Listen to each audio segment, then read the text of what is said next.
Bonjour, bonjour à tous et bienvenue sous le soleil du Finistère. France 3 Bretagne, une nouvelle fois au cœur de l'événement. Il est sportif cet événement aujourd'hui. Nous avons le plaisir de vous accueillir à Lannilis, au cœur du beau pays des Abers, à l'occasion des championnats de France de cyclisme sur route. Et avant l'épreuve reine de demain, réservée comme d'habitude aux coureurs professionnels et comme d'habitude également diffusée sur l'antenne de France Télévisions, nous avons le plaisir aujourd'hui de vous proposer le championnat de France des amateurs. Lilian Gégou, notre consultant vélo, comme d'habitude également est à nos côtés.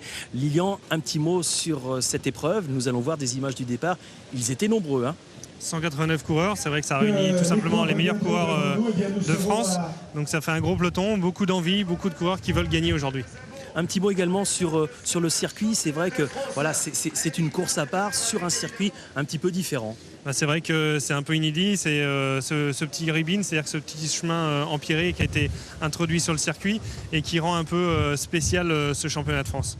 Dans quelques secondes, nous allons également revenir bien évidemment sur le championnat de France des dames qui s'est déroulé ce matin. Mais pour l'instant, il se passe beaucoup de choses sur la route. Retour au direct. Il reste une petite quarantaine de kilomètres avec, vous le voyez, le soleil qui est enfin revenu sur le pays des Abers. Et Lilian, ils sont désormais 6 coureurs en tête, 6 coureurs qui viennent de creuser un écart assez conséquent avec un groupe de poursuivants, mais également et surtout avec le peloton. Il y a dans ce groupe de tête Nicolas David. Il y a également, Nicolas David, c'est un voisin, il est coureur au Big 2000, au club de Brest. Il y a également Romain Guillemois, c'est l'un des coureurs, des nombreux coureurs talentueux du Vendée. On trouve également un coureur de la jolie, de la belle équipe Sojason Espoir ACNC, c'est près de Rennes, et c'est Cédric Delaplace. Également dans ce groupe, le dossard 34, c'est Clément Saint-Martin. C'est un petit peu une surprise malgré tout de le retrouver là, Clément Saint-Martin, voilà, c'est lui, c'est le 34. Il a eu beaucoup de problèmes de santé cette année. Écoutez, il est présent malgré tout, et là il se trouve dans la roue du dossard 52, c'est Pierre Drancourt de l'ESG Douai. Lui, c'est un coureur également assez connu et assez présent. Et puis le coureur qui est en 3e position actuellement, juste derrière les deux gars qui viennent de passer le relais, de prendre le relais, c'est le 86. C'est un coureur qu'on connaît bien en Bretagne puisqu'il fut champion de Bretagne. C'est Yann Guyot qui représente ici la belle équipe également, la DN, la division nationale, l'équipe de division nationale de l'armée de terre. C'est du Bolinge. Et derrière, on le voit, ça bouge avec un solide coureur qu'on connaît bien, c'est Benoît Daninck. Ouais, c'est ça, Benoît Daninck. C'est vrai que juste devant les coureurs quand même des 6 hommes en tête sont partis, sont les rescapés d'une grosse échappée qui est partie de bonheur. Ils sont partis quasiment dès le 2e tour et à 25 coureurs. L'échappée des 25 n'a jamais vraiment creusé plus de 2 minutes entre le peloton. Mais voilà, derrière, les coureurs maintenant dans le peloton sont entre 2 et 3 minutes, puisqu'il y a différents groupes qui se sont formés, et ces 6 coureurs-là sont quasiment à l'avant depuis le début de la course. Une course qui avoisine les 175 km. 175 km, c'est un peu spécial. Enfin, c'est un peu une distance inédite pour eux, puisqu'ils ont l'habitude les coureurs amateurs en France font des courses entre 150 et 160. Là, il y a 15 km de plus, et ces 15 km de plus risquent de faire la différence. On va tout de suite retrouver Nicolas Le Breton sur la moto. Nicolas, on va faire un petit point sur les conditions météo. Il y avait de la pluie, mais maintenant ça a l'air sec, c'est sec, il fait beau. Et par contre, il y a du vent. Oui, bonjour à toutes et à tous. Oui, beaucoup de vent aujourd'hui sur ce championnat de France. Les 6 coureurs actuellement ont un vent de face très fort. C'est vrai que les rafales de vent sont nombreuses depuis ce matin, et les coureurs donc doivent tout simplement faire avec ce vent.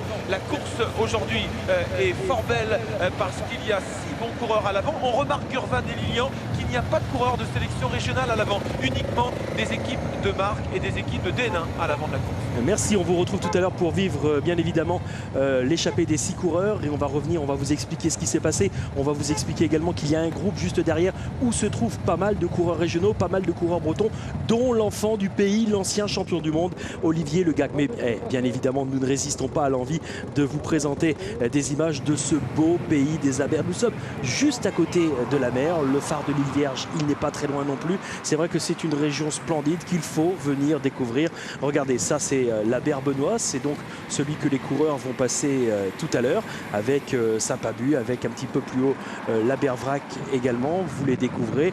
Ça c'est le bout de la berre benoît. Et puis bien évidemment beaucoup d'îles avec là-bas tout au fond le phare de l'île Vierge et de l'eau très très claire avec beaucoup de jolis paysages. Le phare de l'île Vierge, c'est le plus haut phare d'Europe en pierre. Il est à quelques kilomètres d'ici, à quelques kilomètres de l'Anilis. Voilà, vraiment une région qu'il convient de venir découvrir. Alors c'est vrai que les coureurs, eux, ils ne sont pas venus spécialement faire du tourisme. Ils vont passer au-dessus de la berre Vrac. Voilà, nous sommes ici du côté de la berre Vrac avec notamment l'ancienne abbaye. On remonte vers le nouveau port de plaisance de la berre Vrac qui a pu accueillir notamment l'une des étapes de la course du Figaro, la solitaire du Figaro. Bref, vous l'avez compris, c'est une région que l'on adore visiter. Les coureurs, eux, ne font pas du tourisme, Lilian, et ça attaque avec notamment ici un coureur de Sojason. Julien Gay, c'est vrai que c'était un des favoris. Beaucoup de favoris se retrouvent à l'arrière. Les 6 coureurs de tête, bon, évidemment, ont forcément un bon palmarès, mais c'est pas forcément les têtes d'affiche qu'on attendait. C'est les coureurs qui, malheureusement, se sont un peu regardés et se retrouvent à l'arrière. Et vous voyez bien, à l'avant, les coureurs ont le masque, c'est-à-dire qu'ils sont extrêmement fatigués. On voit qu'ils sont échappés depuis déjà plus de 100 km. Sauf qu'à l'avant, ils ont l'avantage de passer régulièrement leur relais, donc pas d'à-coup. Donc c'est ce qui va peut-être permettre d'aller au bout. Derrière, vous voyez bien, les coureurs, ça attaque de toutes parts et forcément, physiquement, c'est beaucoup plus usant. On vous rappelle qu'il y a donc 6 coureurs en tête actuellement. Ensuite, ils étaient 3, il faut le rappeler, ça Lilian, ils étaient 3. Il y a 3 autres coureurs, dont Nicolas David, le Brestois, qui sont revenus sur le trio de tête. Ils sont désormais 6. Vous le voyez, une grosse minute d'avance, alors que là, les coureurs passent sur une partie plus plate. Ça va descendre. Ensuite, on va arriver sur une partie très sinueuse avant de remonter vers l'Anilis et avant de remonter vers le circuit d'arrivée. Et ensuite, on repartira vers le Ribine. Ça, nous aurons grand plaisir à le vivre avec vous. Le Ribine, si vous ne parlez pas breton, c'est un sentier de terre, de boue aujourd'hui d'ailleurs un petit peu, mais également de poussière. Il faudra s'en méfier pour les derniers passages. 1 minute 10 d'avance. Lilian, est-ce que Benoît Daningue, qui est derrière notamment, peut revenir sur ce groupe de tête? Le problème, c'est qu'il est tout seul. Et c'est vrai que devant, on voit bien que les sous-coureurs s'organisent relativement bien. Bon, là on est sur une partie la plus rectiligne où il peut éventuellement les avoir en point de mire et donc ça lui permet d'avoir des repères. Mais c'est vrai qu'on voit bien que derrière c'est une composition 6 coureurs, c'est quasiment l'idéal pour s'échapper. 6 équipes différentes. Il n'y a pas de gros, comme on dit, il n'y a pas forcément les leaders de chaque équipe. Donc tout le monde va tranquillement passer son relais et c'est ce qui, s'ils arrivent à conserver une harmonie et que tout le monde donne le même effort, je pense qu'ils peuvent aller loin. Ce qui peut les éventuellement vouer l'échec de cette échappée, c'est une désorganisation éventuellement. Mais bon, ça c'est les limites physiques de chacun qui détermineront. Benoît Daningue, l'ancien professionnel notamment de Roubaix, il connaît bien les routes de Bretagne. Il a notamment remporté et était bien figuré sur une étape du Tour de Bretagne cycliste. Il est très très bien. Il est très très bien, Benoît Daningue. Il est très en forme. On l'a vu encore le week-end dernier. Il s'est imposé notamment sur, me semble-t-il, une épreuve sur piste. Il a un titre de champion de France de demi-fond. Et c'est vrai que c'est un client, Benoît Daningue. Il est malin. Il est malin, mais c'est vrai qu'il aurait été plus judicieux qu'il soit avec un ou 2 autres coureurs. C'est vrai qu'il est seul face à 6. Même si c'est un poursuiteur, même si quelqu'un qui est habitué à faire des efforts violents, je pense que boucher 1 minute comme ça, ça va être difficile. On l'a à l'image justement, Benoît Daningue. On va vivre tout à l'heure bien évidemment le final, alors qu'il ne reste que 28 km. Et tout à l'heure, c'est vrai qu'on va arriver dans le Ribine. On vous le fera vivre tout à l'heure, le sentier de terre.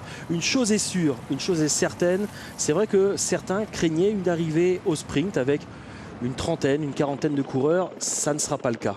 Non, ça ne sera pas le cas tout simplement parce que même si le circuit ne présente pas de difficultés majeures, il est usant. Il y a quand même du 250 mètres de dénivelé sur chaque tour.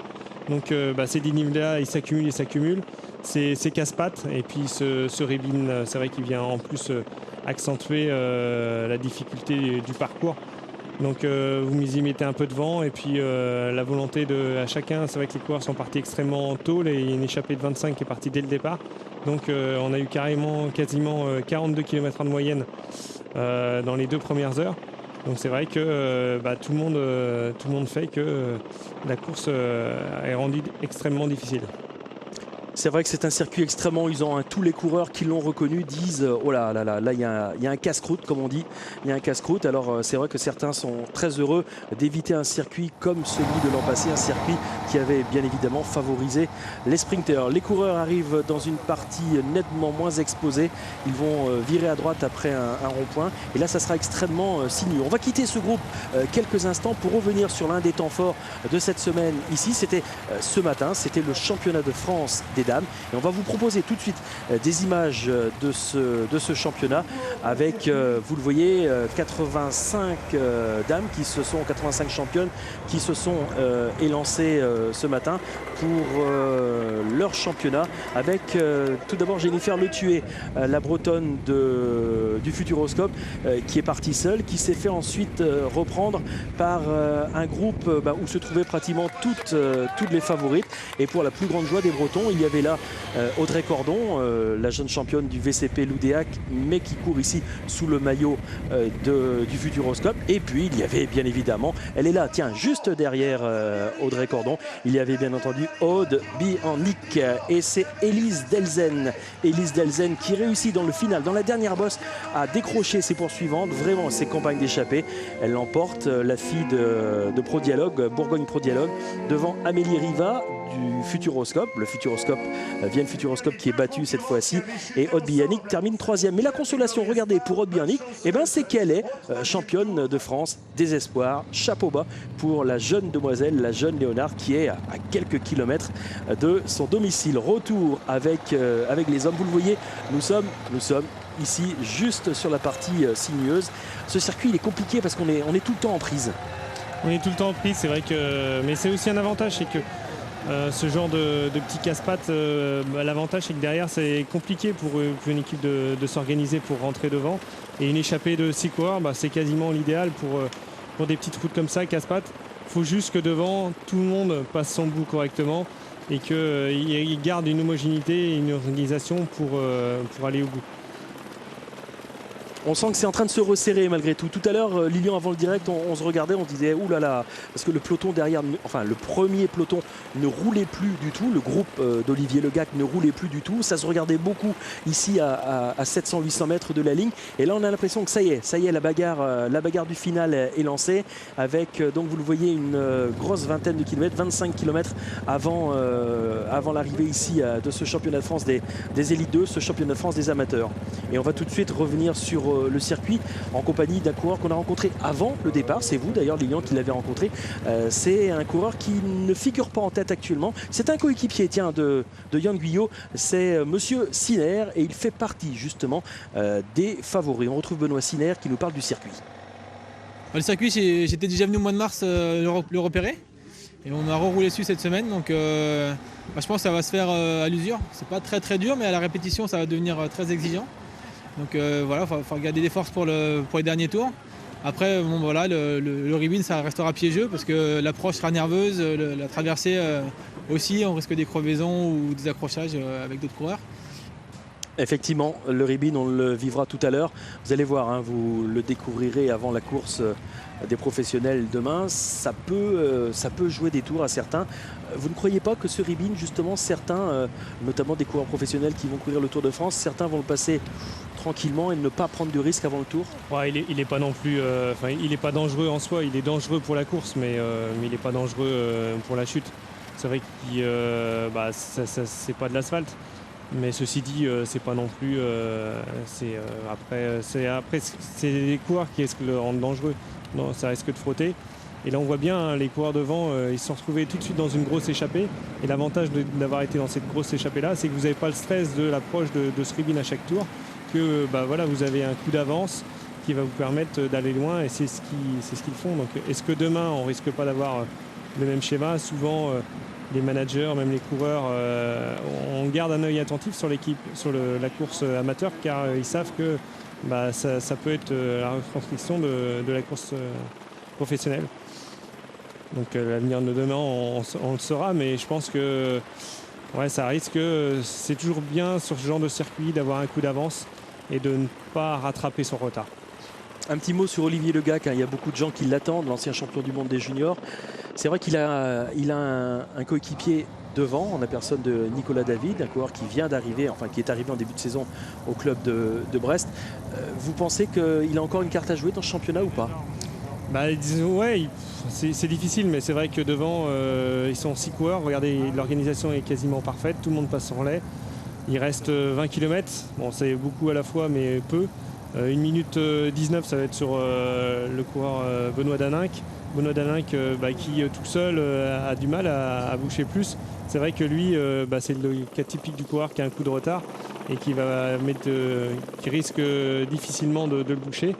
Mais devant, voilà, ils sont sur des routes sinueuses où ils arrivent tranquillement à passer leur relais. Il n'y a pas d'à-coup. Alors que derrière, à chaque montée, chacun va essayer de mettre sa petite attaque pour essayer de creuser ou justement de rattraper son retard. Et devant, tranquillement, ils avancent pour arriver dans les 10 km et pouvoir justement entrevoir ce maillot bleu-blanc-rouge. On va tout de suite écouter Olivier Le Gac alors que nous passons le bourg de Tréglenoux avec les hommes de tête. On vire, vous le voyez à droite, et on redescend pour passer l'un des abers de ce championnat de France. Voilà la descente assez sinueuse et on arrive ensuite sur une partie délicate. En plus avec le vent pratiquement de face. Vous venez de voir les supporters d'Olivier Le Gac. Et bien justement, est-ce qu'Olivier Le Gac est vraiment le favori de ce championnat ou est-ce que le club de Brest a quand même gardé quelques cartes en main? On écoute le jeune champion du monde des juniors d'il y a quelques années déjà. En championnat, c'est difficile de miser tout sur un coureur, c'est très aléatoire. Il y a Nicolas David qui marche bien aussi, entre autres, mais il y a plusieurs coureurs qui sont rapides au sprint et comme ça serait pas impossible qu'un petit groupe arrive, on donne la chance un peu à tout le monde. Après, c'est sûr que moi et Nico, on est un peu protégés, mais bon, on verra comment se passe la course, quoi. Donc tout le monde a sa chance. Et Olivier Le Gac, il se trouve dans un groupe d'une trentaine de coureurs. Ils sont 31 justement, à 2 minutes 05 du groupe de tête. C'est 6 coureurs qui abordent la montée. Elle est longue cette montée, elle monte. Alors c'est pas très raide, hein, mais c'est très usant, surtout après autant de kilomètres. Il reste 22 km, c'est-à-dire que dans 3 km, un petit peu plus de 3 km, on va aborder le dernier tour. Et on aura donc le plaisir de passer le ribbing une fois avec vous, histoire que vous puissiez découvrir ce circuit qui demain accueillera les professionnels sur encore plus de kilomètres. Voilà, et on voit toujours une organisation parfaite, chacun y va de son relais. Et c'est vrai que là, les coureurs ils vont commencer à aborder le dernier tour et là justement ils vont pouvoir envisager la victoire. Maintenant, c'est vrai, comme l'a dit Olivier Le Gac, je pense que derrière, tout le monde a au moins un équipier devant. Les grosses équipes, 6 équipes représentées à l'avant. C'est vrai que derrière, c'est pas forcément, il va falloir trouver des équipes qui sont en supériorité et qui vont pouvoir déléguer des coureurs pour ramener leur leader. Mais bon, ça va être difficile. Ça attaque derrière alors que nous sommes sur Benoît Daninck. On va retrouver tout de suite Nicolas Le Breton. Nicolas, on a l'impression que c'est une grosse course de mouvement qui est en train de se dérouler actuellement avec un groupe de tête, mais derrière ça bouge encore, hein.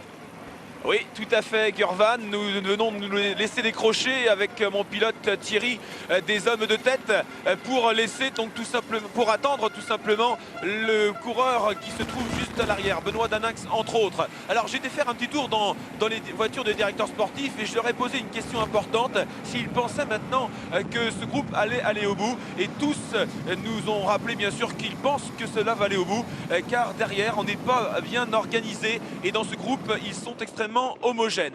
Il faut rappeler aussi que Pierre-Yves Châtelon, l'un des cadres à la fédération, est persuadé lui aussi que la victoire va se jouer maintenant à l'avant. Alors on va tout simplement se poster sur le bord de la route pour attendre le groupe numéro 2 pour voir ce qui se passe. Et dans mon rétro, j'aperçois déjà les motos. Par conséquent, nous allons pouvoir vous donner des informations très rapidement sur ce qui se passe à l'arrière. Ok, on vous retrouve dans quelques instants pour nous expliquer ce qu'on ne voit pas forcément à l'image. On rappelle donc qu'il y a 6 coureurs en tête, que derrière il y a Benoît Danin qui est parti tout seul. Il était tout à l'heure à 1 minute 20, je pense qu'il y a un petit peu plus maintenant. Derrière nous avions un groupe d'une trentaine de coureurs, mais ce groupe à la faveur de la route du côté de Tréglenoux, ce groupe que vous avez maintenant dans la montée, vous le voyez, il est en train d'exploser. On va d'ailleurs retrouver tout de suite Nicolas. Je suppose que vous avez vu les coureurs passer. Des nouvelles peut-être, notamment peut-être d'Olivier Legac. Oui, nous sommes en train de l'attendre. Benoît Daninx vient de passer à notre côté. Et maintenant, nous attendons. Voilà le groupe d'Olivier Legag. Il est juste là. On l'aperçoit, mais ça ne roule plus. Hein. Ça s'observe beaucoup dans ce troisième groupe. Olivier est là. Il est au combat. Olivier, il est en train de regarder tout ce qui se passe. Il roule à l'avant de ce petit groupe. Olivier Legag, il est juste là. Olivier, il est à côté du coureur de l'équipe Vendée, Pierre-Henri Le Cuisinier. Mais c'est pas facile, on s'entend pas dans ce groupe. Voilà, Olivier Legac qui demande d'ailleurs aux autres de rouler, mais personne ne veut rouler. Il y a là le coureur de l'équipe de Rouen, un coureur de l'équipe Vendée, Pierre-Henri Le Cuisinier qui a gagné le prologue des boucles de la Mayenne il y a une semaine maintenant. Il y a là aussi le dossard 129, comme vous voyez. Ouais, on le voit, on le voit. Mais ils sont en train de faire le trou, Nicolas. Ils sont en train de faire le trou. Là, véritablement, ils sont en train de perdre du terrain sur premièrement Benoît Daninx et sur les hommes de tête. Ils ne reviendront plus parce qu'on ne s'entend pas. Regardez, ça ne roule pas. Ils sont totalement ici en train de s'observer. Julien Gay discute au moment où je parle avec Olivier Legag.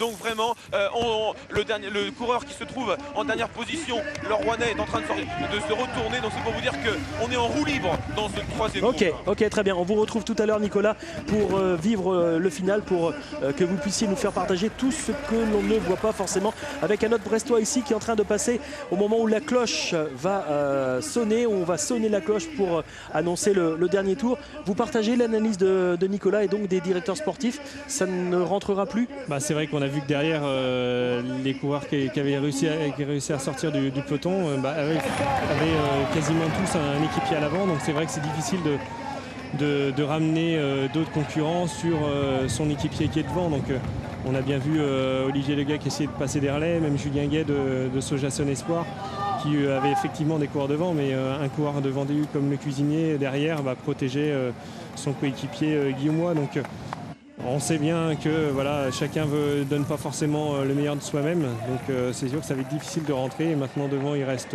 moins de 20 km, une 30 d'avance. Je pense que la victoire va jouer entre ces hommes de tête. 6 hommes en tête.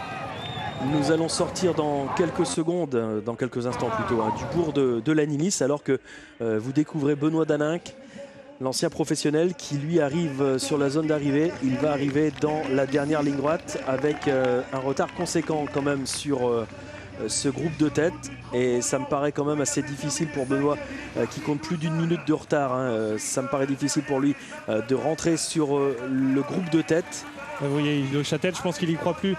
Il sait que voilà, son oui, parce qu'il a vu le temps en fait, voilà. Il a été renseigné, ouais. Et je pense qu'au fur et à mesure, il perd du terrain et forcément, assez sûr, il est fort puisqu'il a creusé par rapport aux zones de derrière. Mais comme je vous l'ai dit, je pense qu'il a eu un coup de retard. Et, alors qu'à l'avant, on commence déjà à essayer d'attaquer pour aller chercher ce maillot. Ah non, c'est le groupe d'Olivier Legac justement qui, à mon avis, ça va. Il y a une désorganisation. De toute façon, chacun ne veut pas rouler. Et on a tous tous les coureurs qui sont là ont une bonne raison pour ne pas bien collaborer. Donc c'est pas comme ça qu'ils vont réussir à rentrer sur les zones de tête. Ouais, puisque vous disiez, les grosses. Certaines très grosses écuries de ce championnat sont représentées à l'avant. On pense à l'Armée de Terre qui nous fait une saison du tonnerre depuis vraiment le... Tiens, Benoît Signac qui vient de passer. Mathieu Alléguin également. C'est vrai que cette équipe nous fait une saison du tonnerre. Et puis il y a Vendée également. Alors là, c'est la Dream Team carrément. Ils nous font des prestations tout à fait exceptionnelles, même avec les pros d'ailleurs, notamment le week-end dernier sur les boucles de la Mayenne. Et puis il y a également Sojason Espoir de Noyal-Châtillon près de Rennes. Ils sont présents à l'avant. Donc, ils sont présents à l'avant, mais ils ne sont pas en surnombre. Donc c'est pour ça que cette échappée a pris du terrain. C'est que 6 coureurs, 6 équipes différentes, 6 grosses équipes. Et c'est vrai que ça amène que l'échappée a pu progressivement prendre du temps, du terrain, car derrière, personne n'a vraiment pu s'organiser pour combler cet écart. Ça va être sympa ce qu'on va vivre là maintenant. Déjà, c'est très beau ce qu'on va voir. C'est la Bervrac. On va passer du côté du pont de Paluden. Et ensuite, bien évidemment, au moment où l'on découvre le palmarès de ces championnats, avec des noms, certains qui sont passés professionnels. Et puis, on peut voir qu'une année sur deux quasiment. C'est vrai que le championnat de France amateur, c'est un peu le sésame pour passer professionnel. C'est le maillot, la course qu'il faut gagner si on veut passer à l'étage supérieur. Et c'est vrai que c'est aussi parce que bon nombre de managers sont présents sur le bord de la route et qu'ils ont un œil sur l'avenir du cyclisme. On va faire un petit clin d'œil à Serge Baudin qui, à mon sens, je ne crois pas me tromper, qui est le dernier breton à avoir été champion de France chez les amateurs. Et puis on va faire aussi un clin d'œil à Philippe Dalibard. Ça, c'est quand on était vraiment très très jeune. Philippe Dalibard qui avait gagné également ce titre chez les amateurs. Ah bah tiens, on passe devant l'auberge du Pont. On a eu le plaisir de vous retrouver hier soir pour une émission que j'espère que vous avez appréciée. On passe le pont de Paluden et ensuite, attention, là ça va être l'un des temps forts puisque ça sera le dernier passage sur le Ribine. Le Ribine, c'est un chemin de creux, un chemin qui est d'habitude utilisé par les agriculteurs pour accéder aux parcelles. C'est un sentier, un large sentier de terre. Vous allez voir, c'est assez délicat. Vous l'avez reconnu, vous l'avez vu, Lilian? Oui, j'ai fait un tour en voiture. J'ai eu l'occasion de suivre dans la voiture de Sogecon Espoir. C'est vrai que le parcours est vraiment casse-pattes et ce Ribine, il vient vraiment casser un peu plus. Et justement, on voyait tout à l'heure le directeur sportif de l'armée de terre. Je pense que maintenant, c'est acquis. Ces coureurs-là vont se disputer la victoire. Donc maintenant, comment est-ce qu'on va réussir à s'extirper de ce groupe ou pour les plus véloces à rester à l'avant pour pouvoir gagner? C'est un jeu de bluff qui va commencer. On a l'impression que c'est du bluff là justement. On voit Pierre Drancourt, hein. On voit Pierre Drancourt, le coureur qui est né à Maubeuge.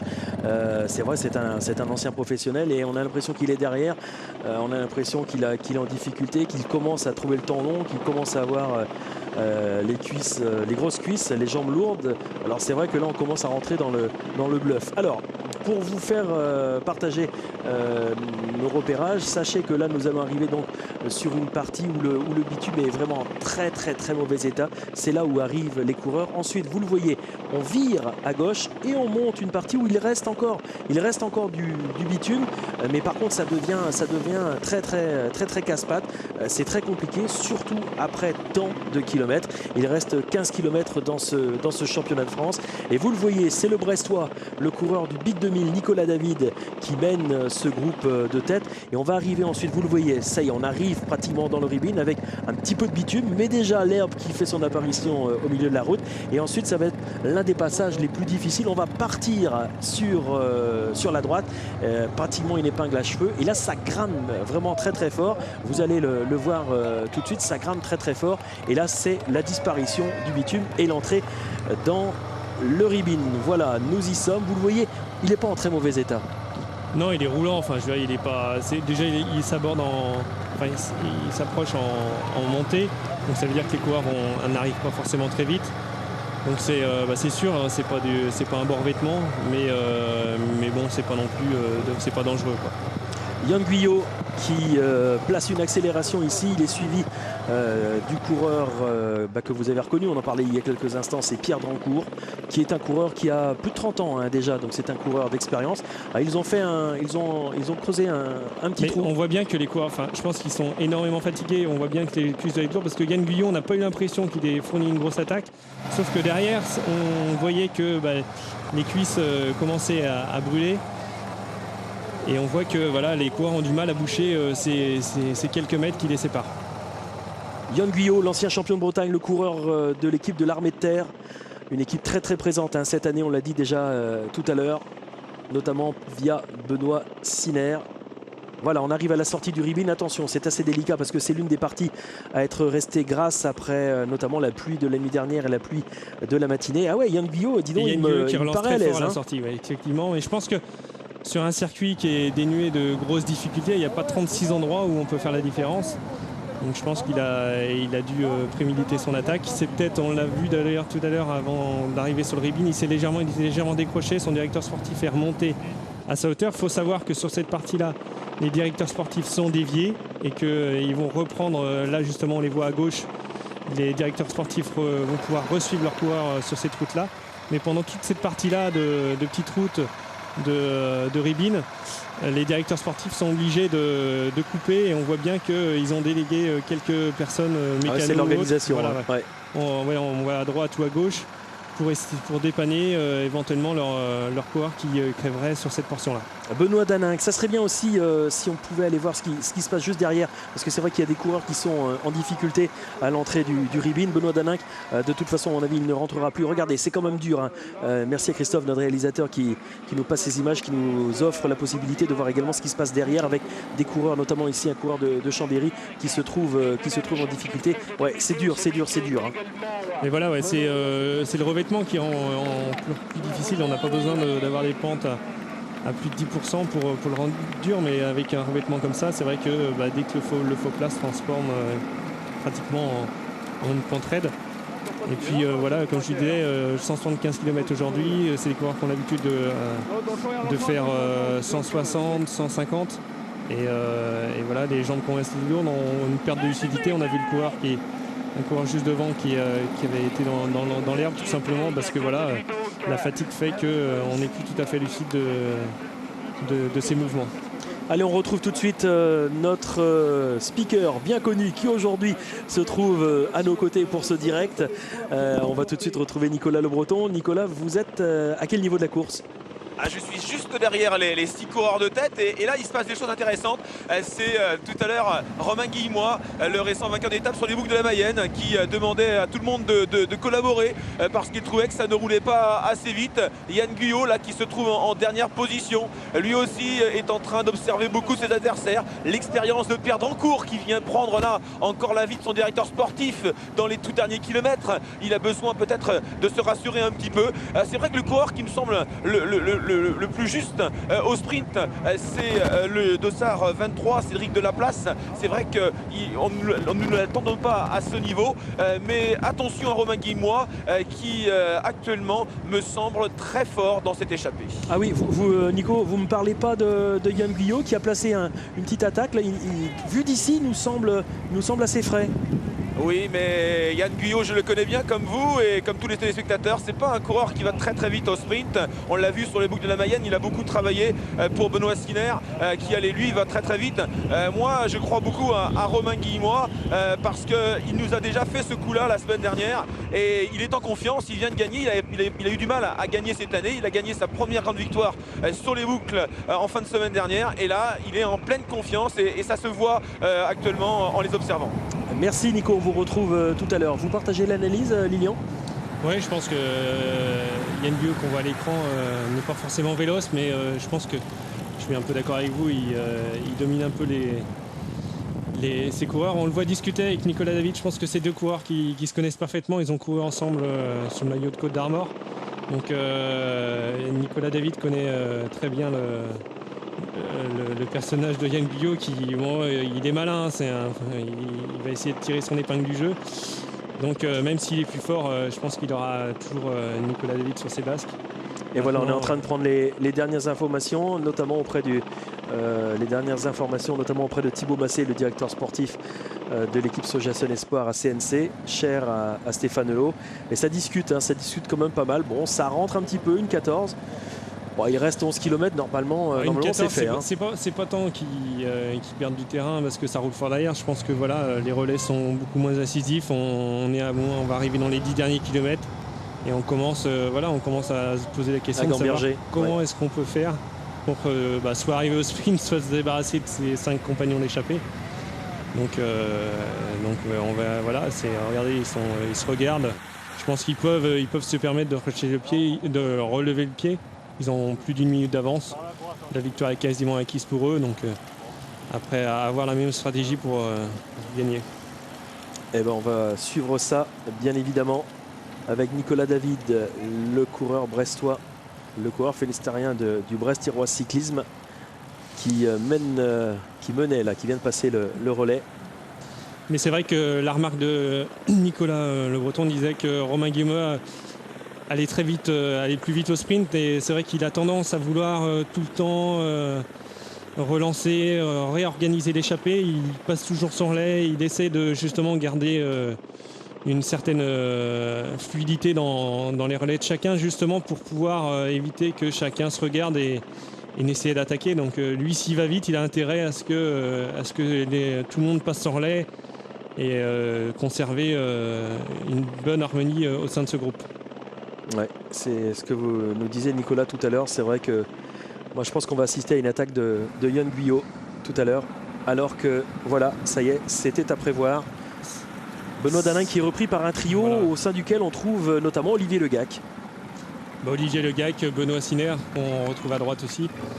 Jonathan Thiré, voilà, ce sont les noms qui revenaient ce matin dans toutes les bouches, dans tous les journaux. Ce sont des leaders qui sont faits, qui n'ont pas pu saisir la bonne opportunité, même si Olivier Legac était dans l'échappée des secours à l'avant. Mais voilà, il avait un coéquipier comme Nicolas David qui a dit dans l'interview qu'on a pu faire l'avant-course qu'ils étaient tous les deux co-leaders de cette équipe Big 2000. Je pense maintenant ils vont essayer de rentrer, mais moi ça me paraît difficile. On se met à la place de Benoît Sinner, il sait qu'il a un coureur à l'avant, mais il sait aussi que ce coureur ne va pas très très vite. Ouais, c'est compliqué, quoi qu'il en soit, on va vivre un très joli final ici à l'Anilis pour ce championnat de France des amateurs avec Olivier Legac, le local qui est donc, il est de Plouvien, c'est vraiment à quelques kilomètres du circuit de l'Anilis. Il va jeter ses dernières forces dans la bataille. Vous l'avez vu tout à l'heure, on va saluer également les agriculteurs de la région, notamment du Pays des Abers. Ils se sont mobilisés pour vous offrir une petite préparation là, avec les tracteurs et les rounds, les bottes de paille, et puis ils se mobilisent aussi sur les différents villages pour vous accueillir, pour discuter avec vous notamment de leur métier. Et puisqu'on parle également, on prend 2 minutes, après ça sera l'arrivée, ça sera trop tard, je voulais également vous parler du trophée Centre Morbihan qui est une course réservée aux jeunes, c'est une course réservée aux juniors et qui cette année aura lieu les 3-4 août du côté du Morbihan, notamment du côté de Régigny, du côté de Logminé. Et ce trophée Centre Morbihan cette année fait partie de la Coupe des Nations des juniors. C'est carrément un très très bel événement avec aux avant-postes des coureurs qui forcément feront les beaux jours du cyclisme dans les années qui viennent. On retrouve le groupe de tête qui vient d'arriver dans les 10 derniers kilomètres. Ça va descendre, il y a un plat et ensuite ça va descendre et on va arriver dans une partie très très sinueuse où normalement, je pense, on devrait assister à des attaques. Qui sera plus propice aux attaques. C'est vrai que là, c'est vraiment une ligne droite rectiligne de 5 km. C'est vrai que c'est difficile de provoquer ou d'essayer d'attaquer. Je pense qu'il y a d'autres opportunités dans 2-3 km qui permettront à chacun d'essayer de sortir. Maintenant, on l'a vu derrière, il y a un petit groupe qui se détache avec des coureurs qui ont des équipiers à l'avant. Mais maintenant aussi, ça peut être au directeur sportif de remonter, par exemple. Si Benoît Sinner se sent très fort, le directeur sportif de l'armée de terre peut très bien dire à Yann Guyot de ne plus rouler et d'attendre son équipier derrière, justement de casser l'harmonie de ce groupe-là pour permettre aux 4 coureurs qu'on a à l'écran. Vous pensez qu'il pourrait prendre ce risque? C'est possible maintenant. Après, ça serait gonflé. Mais bon, après, si il a un coureur devant qui n'arrive pas à faire la différence et que derrière il a un coureur rapide, il peut demander à ce que justement on joue son batou. Maintenant, on est à moins de 9 km de l'arrivée, c'est un peu compliqué. Nicolas Le Breton, vous avez la chance d'être sur la moto. Faites-nous partager cette course-poursuite entre donc, le groupe de tête, les 6 hommes de tête, et derrière le quatuor. Là, ce sont des costauds derrière. Hein. Oui, des costauds à l'arrière, 1 minute 05 actuellement, c'est le dernier écart qu'ils viennent d'apercevoir sur l'ardoise de l'ardoisier. Alors, j'ai été voir les directeurs sportifs, j'ai été comme cela leur poser une question simple. Qui est le plus rapide pour eux dans ce groupe? Et bien sûr, tout le monde pense que Guy Moy est le plus rapide. Alors, du côté chez Sojason, c'est un peu différent parce qu'on a le moins rapide normalement du groupe. De la place, c'est vraiment un coureur qui n'est pas rapide au sprint. Alors, on va essayer quelque chose, c'est certain, c'est ce qu'il m'a confirmé Thibaut Massé, le directeur sportif de l'équipe rennaise. Il a donné ordre en tout cas à son coureur d'essayer s'il le peut d'attaquer dans les kilomètres qui vont arriver. Merci Nico, on vous retrouve dans quelques minutes pour vivre la partie la plus sinueuse et donc normalement vous l'avez dit quelques attaques. On va arriver là donc sur une partie, après la longue descente, sur une partie plate et ensuite on filera à droite. Une petite bosse, pas très compliqué, mais c'est vrai qu'après tant de kilomètres, ça devient usant. Et on arrivera ensuite au bourg de Tréglenoux avec Yann Guyot, le coureur de l'équipe de l'Armée de Terre, qui est en train de prendre les dernières informations. Et je pense que pour lui aussi c'était les dernières consignes. Pour lui ça a été un petit peu pareil, hein. C'est une attaque avant d'arriver dans le final. Vous Lilian Gégou, dites-moi, vous feriez quoi dans ce groupe là? Vous alliez vite au sprint. Ouais, je pense que on est 6 coureurs maintenant, on est en fin de course, on est échappé. C'est vrai que même si vous allez vite au sprint, des fois avec la fatigue, c'est plus forcément la hiérarchie n'est plus forcément respectée. Maintenant, souvent quand vous avez mal aux jambes, vous n'avez pas forcément envie que ça attaque, donc vous essayez justement d'essayer d'aller le plus loin possible et qu'un coureur s'échappe dans les 2-3 derniers kilomètres. Et quand un DS, donc là visiblement certains DS, certains directeurs sportifs ont donné la consigne d'attaquer, vous décideriez d'attaquer où? Vous attendez la grande ligne droite ou vous placez une attaque, vous placez une ligne? On voit bien la partie sinueuse. On voit une partie sinueuse quand légèrement en faux plat, et un coureur qui met une bonne attaque peut vite se retrouver plus visible des échappées, et à partir du moment où vous êtes plus visible, c'est beaucoup plus facile de creuser un écart. Vous le voyez, on longe la berre et on va ensuite arriver du côté de Tréglenoux. Et ce qui est bien, vous le découvrez une nouvelle fois avec les agriculteurs qui se sont motivés, qui se sont mobilisés également. Mais c'est vrai que c'est le cas de toutes les communes que l'on a pu traverser cette semaine sur les épreuves en ligne ou contre la montre. Il y a des vélos accrochés partout, il y a des posters, des affiches, des décorations. C'est vraiment tout un pays qui s'est mobilisé pour accueillir ces championnats de France qui connaîtront demain, bien évidemment, leur apothéose à vivre en direct sur notre antenne avec bien évidemment Thierry Adam et Laurent Jalabert. Ils pourront vous faire partager le championnat de France des élites. Tiens, juste un tout petit mot rapide, Lilian, pour ne pas empiéter sur le final des amateurs. Votre favori demain? J'ai dit que mon favori c'était un coureur à la Française des Jeux, mais que c'était pas forcément un coureur spécial, c'est qu'ils ont un collectif suffisamment fort pour pouvoir contrôler la course. Et comme ils l'ont fait au Trobreléon mi-avril, je pense que ça sera dans leur équipe, ça sera un peu la loterie. C'est celui qui sera devant qui gagnera, mais je pense que ça risque de se passer comme ça. Pour moi en tout cas. Ça se regarde un petit peu, hein, ça se surveille. Nicolas David là, qui s'est écarté pour laisser passer certains coureurs, notamment Pierre Drancourt. Et derrière, il y a celui que Nicolas Le Breton nous présente comme étant le client de cette échappée. C'est vrai qu'il est rapide, c'est vrai qu'il vient de se montrer sur et il est malin, parce qu'on voit bien, dès qu'il y a un moment de flottement, il va revenir devant, il va organiser tout doucement les relais. Et c'est ce qui va justement permettre de ne pas avoir de moments de flottement, ou ces moments de flottement où quand on se regarde de trop, il y a forcément quelqu'un qui va attaquer. Donc voilà, il va passer son relais, il va ni plus ni moins, mais alors au contraire, un coureur comme Yann Guyot, on le voit bien derrière, il sait qu'au sprint il n'a pas beaucoup de chance, donc il se met derrière, il essaie de casser justement cette organisation là. Il a vu le coureur attaquer, il laisse faire. Je pense qu'il sait pertinemment où est-ce qu'il va attaquer, et il laisse faire. Après maintenant c'est peut-être une erreur, hein. Regardez bien, le coureur derrière, personne n'a vraiment réagi, tout le monde se regarde. Ouais, c'est vrai que c'est la première attaque. Et vous regardez bien, il reste bien derrière, il laisse les autres travailler à leur place, enfin à sa place, et il va attaquer au bon moment. La première attaque avec de la place ici qui contre. Derrière, notamment du côté de Romain Guimois, ça se regarde un petit peu. C'est parti, hein, ça y est, c'est la première attaque alors que nous sommes à moins de 6 km de la ligne. Que derrière, ça revient, mais ça ne sera pas suffisant pour le groupe Siner, Le Gag tiré. Ça ne sera pas suffisant. Et derrière, c'est exactement ce que vous disiez, Lilian. Vous avez dû faire du vélo il y a quelques années. Hein. Et je regardais bien, Yann Guyot est devant, il essaie de revenir, il voit bien que le coureur devant ne creuse pas l'écart, donc il n'en fait pas plus. Et un coureur, Nicolas David, qu'il connaît parfaitement bien, puisque je vous dis, ils ont couru dans la même équipe, ils ont dû faire des sélections en Bretagne. Il ne va pas le lâcher, d'une semelle. Et je pense que Yann Guyot, s'il veut sortir, il va falloir qu'il sorte avec Nicolas David. Clément Saint-Martin, je pense que c'est lui qui est devant. Voilà. C'est vrai qu'il a eu beaucoup de pépins. Je crois qu'il s'est cassé une clavicule. Je crois qu'il a ensuite été malade. On a même envisagé une opération pour lui, me semble-t-il.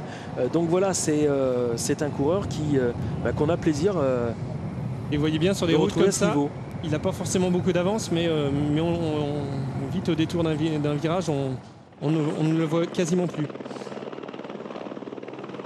On va tout de suite retrouver Nicolas Le Breton et ensuite on le laissera filer vers l'arrivée. Nicolas, rapidement, un petit point, vos sensations, vos impressions.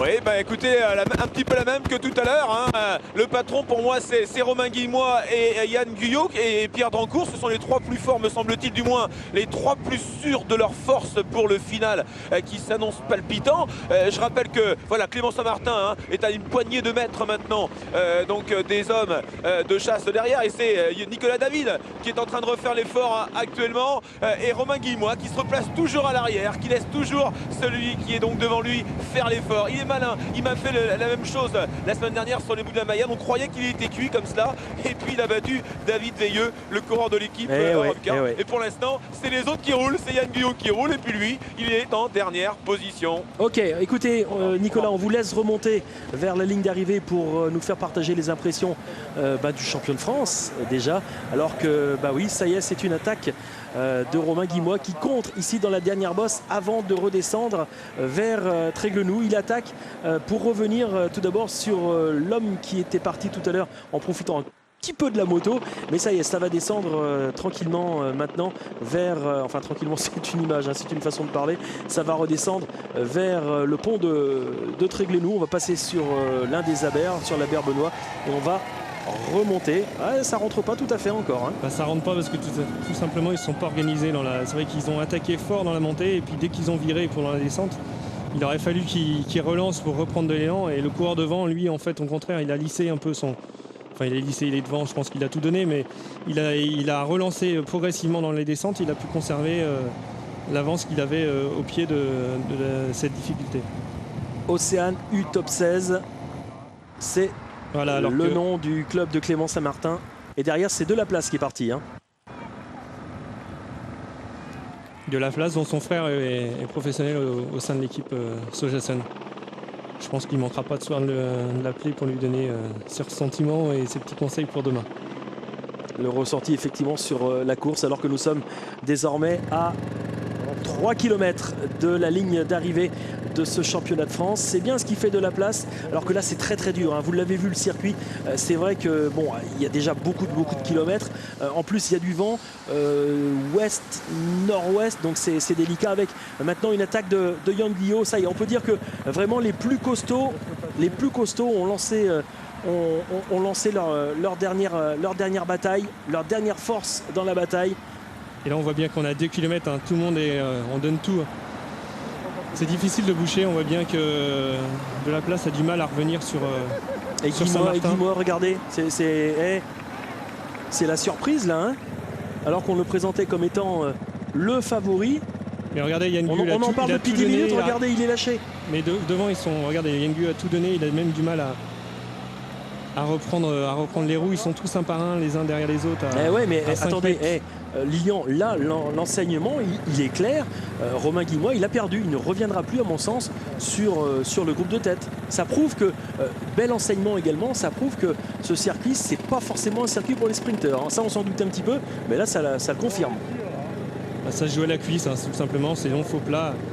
Et De La Place a très bien joué, je pense qu'il a eu raison de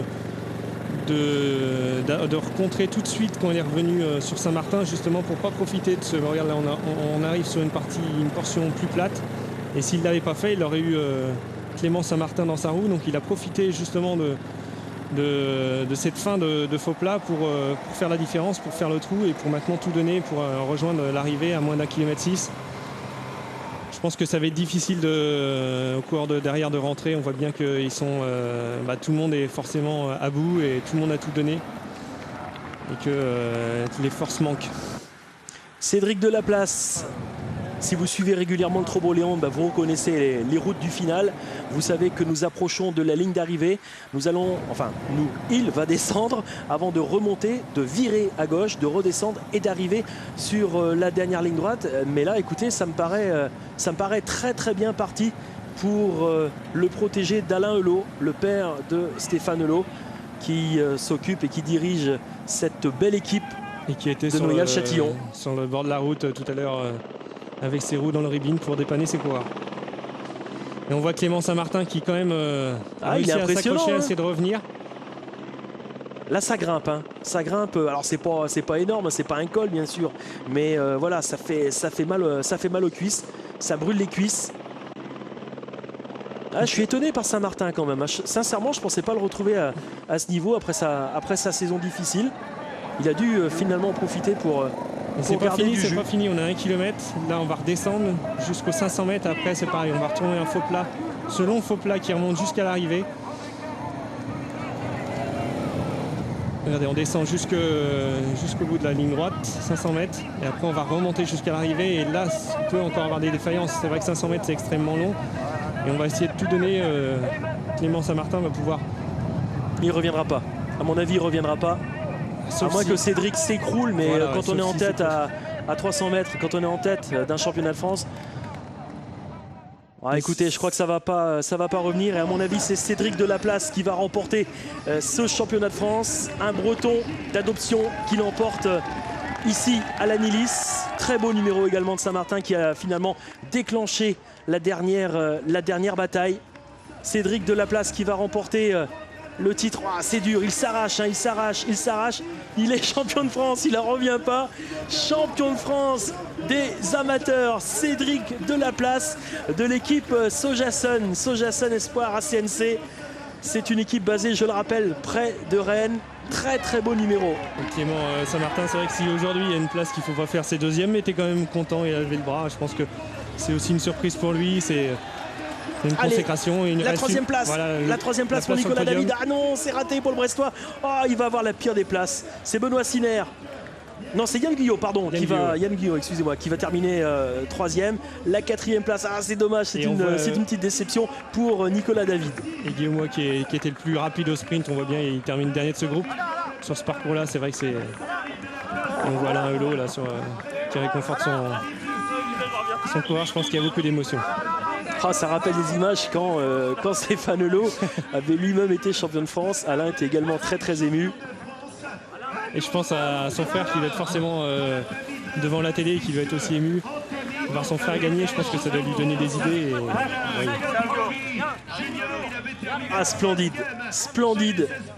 Splendide victoire. Puis il a été costaud et c'est maintenant l'arrivée d'Olivier Ledac qui va donc arriver pour la 7e place avec Benoît Daninck. Olivier Ledac, écoutez, voilà. Qui met un point d'honneur à... 7e, exactement.